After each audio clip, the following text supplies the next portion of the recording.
नमस्कार। Physiotherapy exam की तैयारी में एक बहुत ही ज़रूरी टॉपिक है व्हीटस्टोन ब्रिज। ये एक ऐसा कॉन्सेप्ट है जो अक्सर पूछा जाता है, तो चलिए आज इसे एकदम आसान भाषा में समझते हैं। तो एक सवाल से शुरू करते हैं।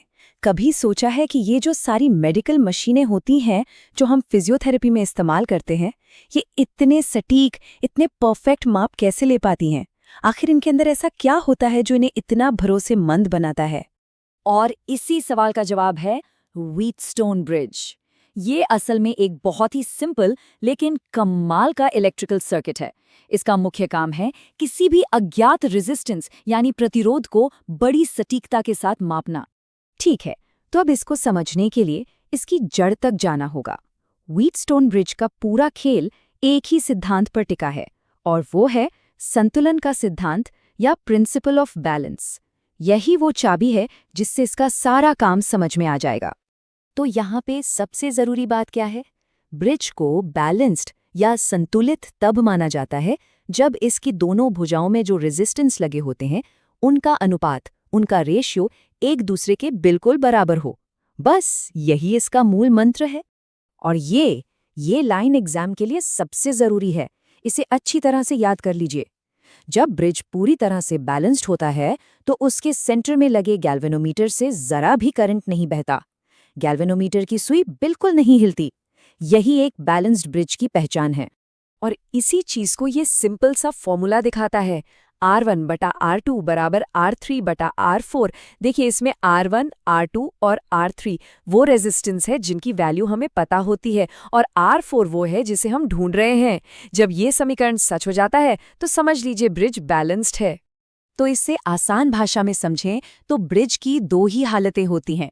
एक है बैलेंस्ड स्टेट, मतलब सब बराबर और गैल्वेनोमीटर शांत।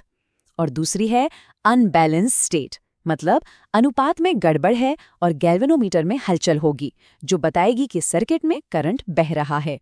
अब आते हैं एक और बहुत ज़रूरी हिस्से पर, इसका डायग्राम।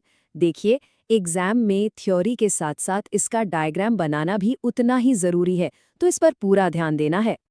और अच्छी बात यह है कि इसे बनाना बहुत आसान है। सोचिए, सबसे पहले हम 4 रेजिस्टेंस को एक डायमंड या चौकोर शेप में लगा देंगे। फिर ठीक बीचों बीच एक गैल्वेनोमीटर फिट कर देंगे, और आखिर में पावर सोर्स यानी बैटरी से इसे जोड़ देंगे। हो गया, बस इतना ही है, डायग्राम तैयार। तो थ्योरी तो समझ ली, पर इसका फायदा क्या है? असल में ये कहाँ काम आता है? चलिए देखते हैं। क्योंकि ये सिर्फ किताबों की बात नहीं है, इसका असल दुनिया में बहुत इस्तेमाल होता है। इसका इस्तेमाल कई जगहों पर होता है। एक तो जैसा हमने बात की, किसी अनजान रेजिस्टेंस का पता लगाने में, और दूसरा जो दूसरे मापने वाले डिवाइस होते हैं ना, उनको कैलिब्रेट करने में, मतलब उनकी सटीकता को चेक करने और ठीक करने के लिए भी ये काम आता है।